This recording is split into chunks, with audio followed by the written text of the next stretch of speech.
साथियों, जैसा कि आप जानते हैं आज यूनियन बजट 2026 पेश किया गया है।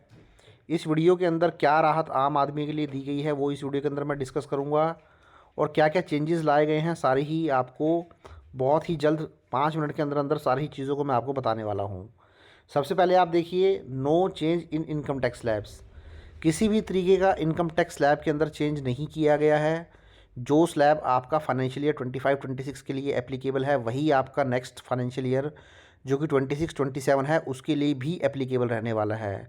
साथ ही साथ इनकम टैक्स स्लैब में कोई चेंज नहीं है, तो इसी तरीके से किसी भी तरीके की डिडक्शन में किसी भी तरीके का चेंज नहीं किया गया है। ना ही कोई रिबेट जो सेक्शन 87A की आपको मिलती है 60,000 रुपये की न्यू टैक्स रिजीम में, उसमें किसी तरीके का चेंज किया गया है। तो income tax point of view से अगर मैं बात करूं तो किसी भी तरीके की राहत जो है डिपार्टमेंट के द्वारा नहीं दी गई है। जो लास्ट ईयर एप्लीकेबल था वही सारी चीज़ें इस साल भी एप्लीकेबल रहने वाली हैं।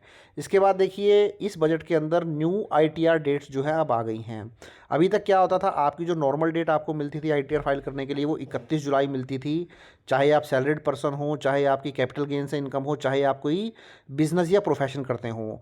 बट अब यहाँ पर बिजनेस और प्रोफेशन की डेट अलग कर दी गई है। आपकी सैलरीड पर्सन है, आपकी पेंशन इनकम आती है, आपके बैंक का इंटरेस्ट है, कैपिटल गेन है, अगर ये सब है तो आपकी 31 जुलाई ही रहने वाली है आईटीआर फाइल करने की ड्यू डेट, जहाँ पर आप आईटीआर 1 और आईटीआर 2 फाइल करते हैं। बट बिजनेस और प्रोफेशन के केस में जहाँ पर आप आईटीआर 3 और आईटीआर 4 फाइल करते हैं और आपका नॉन ऑडिट का केस है, मीन्स ऑडिट आपके ऊपर एप्लीकेबल नहीं है, तो वहाँ पर अब कुछ चेंज कर दिया गया है।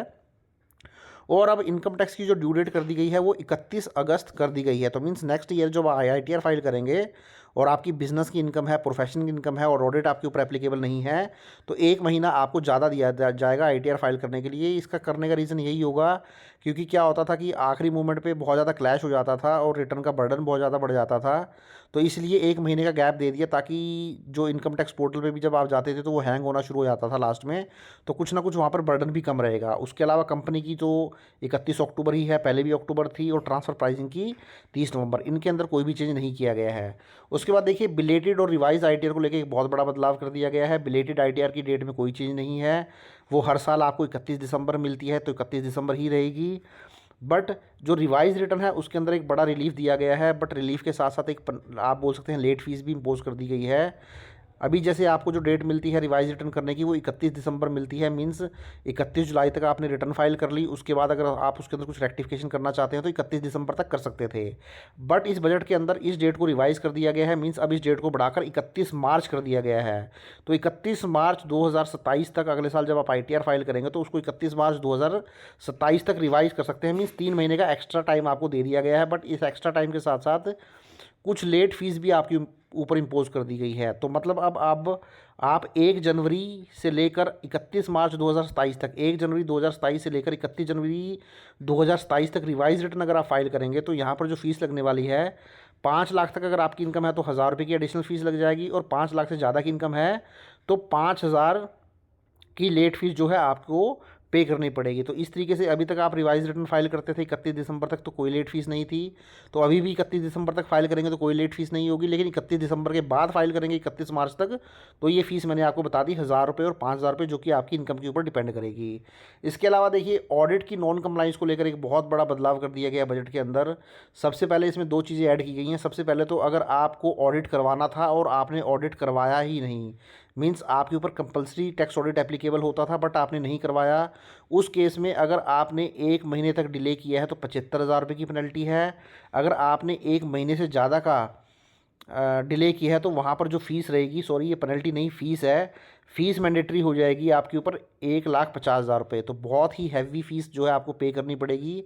अब फ़ीस और पेनल्टी में सबसे बड़ा फ़र्क ये होता है कि फ़ीस जो होती है आपको जब आप वो काम करने जाओगे तो उस काम को करने के टाइम ही आपको वो फ़ीस पे करनी पड़ेगी, बाद का ऑप्शन नहीं होता है। तो इसीलिए जब आप ऑडिट करने आप जाओगे तो पहले आपको फ़ीस जमा करानी पड़ेगी 75,000 रुपये की या 1,50,000 रुपये की, उसके बाद ही आप जो है टैक्स ऑडिट आप जो है अपने अकाउंट्स को ऑडिट करवा पाएंगे। इसके साथ दूसरा जो है, अब आपने टैक्स ऑडिट तो करवा लिया, बट आपने क्या की, वो जो रिपोर्ट सबमिट करनी थी वो रिपोर्ट आपने सबमिट नहीं करवाई। तो उस केस में भी देखिए, अगर 1 महीने तक का डिले है तो 50,000 रुपये की आपको फ़ीस पे करनी पड़ेगी। अगर 1 महीने से ज़्यादा का डिले है तो आपको 1 लाख रुपये की फ़ीस जो है वो पे करनी पड़ेगी। तो देखिए, फ़ीस तो है वो आपको पे करनी ही करनी पड़ेगी। इसके अलावा जो आपको इंटरेस्ट, पेनल्टी, स्क्रूटनी होती थी वो आपके ऊपर होनी ही है, उसमें कोई बदलाव नहीं है। इसके अलावा देखिए, एक बहुत बड़ा चेंज क्या किया गया है मैन पावर सप्लाई को लेकर। तो मैन पावर सप्लाई को लेकर क्या होता है कि जैसे लेबर कॉन्ट्रैक्टर होते हैं वो भी मैन पावर सप्लाई करते हैं। सिक्योरिटी की सर्विस कंपनी जो होती है, जो सिक्योरिटी की मैन पावर प्रोवाइड करती है, वो भी मैन पावर में आ जाती है। हाउस कीपिंग के लिए बंदे देते हैं, वो भी मैन पावर में आ जाती है। Helper, loader, contractual, temporary.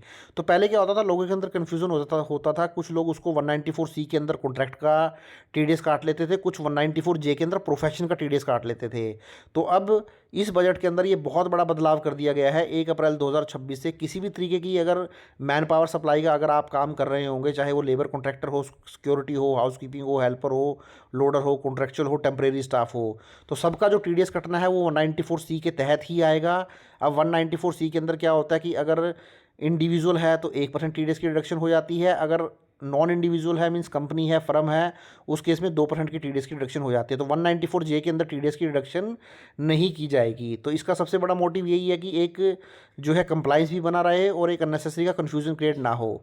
उसके अलावा TDS और TCS के रेट में बहुत बड़े बदलाव कर दिए गए हैं। TDS का तो मैंने आपको बता दिया मैन पावर कॉन्ट्रैक्टर को लेकर। TCS के रेट में बहुत बड़े अमेंडमेंट कर दिए गए हैं। देखिए, अगर आप अल्कोहलक सेल करते हैं, पहले जो TCS लगता था 1% लगता था, अब 2% कर दिया गया। तो कहीं ना कहीं गवर्नमेंट ने अपना कलेक्शन जो है वो बढ़ा लिया है। कहीं ना कहीं आपके ऊपर ज़्यादा बर्डन आएगा, आपका कहीं ना कहीं पैसा जो है ब्लॉक रहने वाला है, क्योंकि हर जगह आप देखेंगे रेट को बढ़ाया गया है। तेंदुलीव के ऊपर देखिए, TCS को ज़रूर कम किया गया है, 5% से बढ़ाकर 2% कर दिया गया है। स्क्रैप के ऊपर भी रेट इंक्रीज़ कर दिया गया है, 1% से बढ़ाकर 2% कर दिया गया है। मिनरल्स जैसे कोल, आयरन, लिग्निकेट हो गया, इसके ऊपर भी TCS 1% से बढ़ाकर 2% कर दिया गया है।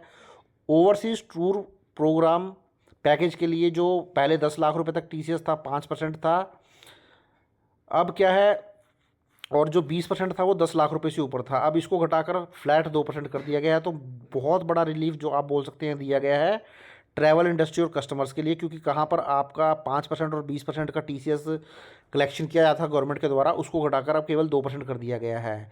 इसके अलावा एक बहुत बड़ा रिलीफ यहाँ पर भी दिया गया है, LRS, education and medical remittance. तो देखिए, जब आप एजुकेशन या मेडिकल रेमिटेंस करते हैं किसी फॉरेन कंट्री के अंदर, तो वहाँ पर क्या था, पहले 10 लाख रुपए तक किसी भी तरीके का TCS नहीं था, अभी भी कोई TCS नहीं है। बट 10 लाख रुपये से ऊपर आप जाते थे तो वहाँ पर 5% TCS जो है आपको पे करना पड़ता था। बट अब उस TCS को हटाकर 2% कर दिया गया है। कहीं ना कहीं आप बोल सकते हैं जो स्टूडेंट्स हैं या आप मेडिकल ट्रीटमेंट लेते हैं फॉरेन कंट्री से, तो वहाँ पर आपको कहीं ना कहीं राहत दी गई है। आपकी जेब से जो आउटफ्लो होगा पैसे का वो अब कम होगा।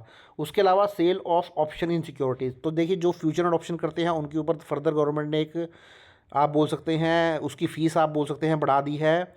देख सकते हैं, पहले STT जो था लगता था 0.10%, अब STT जो लगेगा वो 0.15% हो जाएगा। मीन्स ये हुआ कि अब आप फ्यूचर एंड ऑप्शन करेंगे तो आपको ज़्यादा खर्चा करना पड़ेगा फ्यूचर एंड ऑप्शन करने के लिए। इसी तरीके से sale of option where option is exercise कर लेते हैं, तो पहले 0.125% था, अब कर दिया गया है 0.15%, तो यहाँ पर भी बढ़ा दिया गया है। इसी तरीके से अगर आप फ्यूचर करते हैं सिक्योरिटीज़ के अंदर, तो यहाँ पर भी STT को देखिए, पहले जो STT था वो 0.02% था, अब STT हो गया है 0.05%। तो हर जगह आप देखेंगे कि आपका जो फ्यूचर एंड ऑप्शन के अंदर STT है उसके रेट को इंक्रीज़ कर दिया गया है। उसके बाद देखिए, क्रिप्टो को लेकर बहुत ही सख्त हो गई है गवर्नमेंट, यहाँ पर अच्छी खासी पेनल्टी जो है वो लगा दी गई है। अब देखिए, ये जो पेनल्टी अप्लाई होगी वो क्रिप्टो एक्सचेंजेस के ऊपर, Indian and foreign operating in India, क्योंकि बहुत सारी फॉरेन एक्सचेंज भी होती है, जैसे बाइनेंस है, वो इंडिया में ऑपरेट करती है बट वो कोई भी कंप्लाइंस नहीं करती है। तो जो भी रिपोर्टिंग एंड एंट्री है, आप इनडायरेक्टली बोल सकते हैं क्रिप्टो इन्वेस्टर, बिकॉज इनकरेक्ट और missing reporting can trigger scrutiny. Failure to furnish crypto statement, अगर आप क्रिप्टो स्टेटमेंट को फर्निश नहीं करते हैं तो देखिए, यहाँ पर भी पेनल्टी लगाई है 200 रुपये पर डे की। पेनल्टी जो है वो कंटिन्यू रहेगी for each day of delay, एक दिन भी डिले होगा तो वो पेनल्टी आपकी कंटिन्यू चलती रहेगी। इसके अलावा अगर आप इनएक्यूरेट इन्फॉर्मेशन सबमिट करते हैं एज ए इन्वेस्टर, या आप बोल सकते हैं एज ए क्रिप्टो एक्सचेंज भी, तो वहाँ पर पेनल्टी 50,000 रुपये पर इंस्टांस, मीन्स एक बार अगर आपने गलती की है तो 50,000 रुपये आपको जो है पेनल्टी लग जाएगी। तो सिंपल वर्ड में आप ये बोल सकते हैं, क्रिप्टो ट्रांजैक्शंस को अब आप इग्नोर नहीं कर सकते हैं। आपके ऊपर लेट रिपोर्टिंग अगर आप करेंगे तो डेली पेनल्टी लगेगी, गलत रिपोर्टिंग करेंगे तो हैवी पेनल्टी, जैसे मैंने आपको बताया था 50,000 रुपये की पेनल्टी लग जाएगी। और ये जो पेनल्टी लगाई जाएगी एक्सचेंज के ऊपर भी लगेगी, इन्वेस्टर के ऊपर भी लगेगी। तो इसलिए एक्सचेंज और इन्वेस्टर दोनों को ही सही तरीके से एक्यूरेट और टाइमली रिपोर्टिंग जो है वो करनी होगी। इसके अलावा देखिए, यूनियन बजट 2026 के अंदर एक बहुत बड़ा बदलाव ये किया गया है कि पहले क्या होता था कि जो आप टीडीएस आपका सपोज कर डिडक्शन होता है तो आप सामने वाले पर्सन को टीडीएस नील टीडीएस कटने के लिए लोअर टीडीएस कटे, आप उसको एक टीडीएस सर्टिफिकेट जो है इशू करते थे। तो इस सर्टिफिकेट को इशू करने के लिए क्या होता था कि काफ़ी सारा टाइम जो है वो चला जाता था, क्योंकि जो इसका जो इसका लेने का तरीका होता था सर्टिफिकेट को, वो काफ़ी जो है आप बोल सकते हैं क्रिटिकल होता है, कहीं ना कहीं काफ़ी जो है समय ले लेता है। तो अब इसको ईजी करने के लिए आप देख सकते हैं, आप इसको सारे को स्टडी कर लीजिए। अब इसके लिए एक फुली इलेक्ट्रॉनिक एप्लीकेशन का जो है वो एक प्रावधान ला दिया गया है। आप घर बैठे बैठे ही इसको ऑनलाइन अप्लाई कर सकते हैं, ताकि आपको जो सर्टिफिकेट है वो इजीली अवेलेबल हो जाए और जो स्मॉल टैक्स पेयर हैं उनको राहत मिल जाए। तो इजी वर्डों में आप ये बोल सकते हैं, you can now apply online for lower और नील टीडीएस टीसीएस सर्टिफिकेट। अगर आप चाहते हैं आपका किसी भी तरीके का टीडीएस ना कटे, टीसीएस ना कटे, तो ऑनलाइन आप अप्लाई कर सकते हैं। इससे क्या होगा कि आपका जो टीडीएस है वो कम कटेगा या ना के बराबर कटेगा। अब जो रिफ़ंड वगैरह का जो होता है चक्कर होता है, क्योंकि आपका टीडीएस से टीसीएस कट जाता है, वो नहीं रहेगा। इनकरेक्ट डिटेल जो है वो नहीं आएंगे। तो इस तरीके से ये कुछ चीज़ें हैं जो आपको ध्यान में रख के चलनी है। इसके अलावा फास्ट डीएस 2026, अब देखिए जिनकी लोगों की फ़ॉरेन में एसेट्स होती हैं, फ़ॉरेन इनकम होती हैं, जैसे ईसॉप्स हो गए, ओवरसीइंग सेविंग हो गई, इंश्योरेंस हो गए, तो वो क्या करते हैं, जाने अनजाने में उसको डिस्क्लोज़ अपनी आईटीआर के अंदर फाइल नहीं कर पाते हैं या उसको डिस्क्लोज़ नहीं कर पाते हैं। नॉर्मली क्या होता है, अगर आपकी फ़ॉरेन के अंदर कोई भी एसेट होती है, इनकम होती है, तो आपको अपनी इनकम टैक्स के रिटर्न के अंदर उसको डिस्क्लोज़ करना होता है। तो अगर आप डिस्क्लोज़ नहीं कर पाए हैं तो उसके लिए one time compliance window open की जाएगी, ताकि आप एनआरआई हैं तो अपनी ये रिटर्न फाइल कर लें। आप फॉर्मर स्टूडेंट हैं या आपका ओवरसीज़ में आपने कुछ काम किया, आपकी इनकम है, तो जो भी आपकी फ़ॉरेन की एसेट है आप उसको डिस्क्लोज़ कर लें। उसके अलावा ब्लैक मनी एक्ट को लेकर एक बहुत बड़ा जो है यहाँ पे अमेंडमेंट कर दी गई है। सेक्शन 49 एंड 50 के अंदर अमेंडमेंट की गई है। अगर आपकी फ़ॉरेन के अंदर एसेट है और उसकी वैल्यू 20 लाख रुपए से ज़्यादा है, जो कि इमूवेबल प्रॉपर्टी के अलावा की मैं बात कर रहा हूँ, तो उसमें प्रोसिक्यूशन नहीं लगेगा। ओनली टैक्स फीस पे करके मैटर क्लोज़ किया जा सकता है। तो आप उसमें जो भी टैक्स बनता है, फीस बनता है, वो पे कर दीजिए और आपका मैटर जो है वो क्लोज़ हो जाएगा। तो ये बदलाव किए गए हैं इस बजट के अंदर, जो कि बहुत ही इंपॉर्टेंट बदलाव हैं। बट अगर मैं एक आम टैक्स पेयर के लिए बात करूँ तो उसको इनकम टैक्स के पॉइंट ऑफ व्यू से कुछ भी रिलीफ नहीं दिया गया है। पेनल्टी ही इंपोज़ की गई हैं, फ़ीस इंपोज़ की गई हैं गवर्नमेंट के द्वारा, ताकि कुछ ना कुछ गवर्नमेंट की कलेक्शन भी बढ़ जाए और कहीं ना कहीं कुछ चीज़ों के ऊपर शिकंजा भी कसा जा सके। Thank you very much.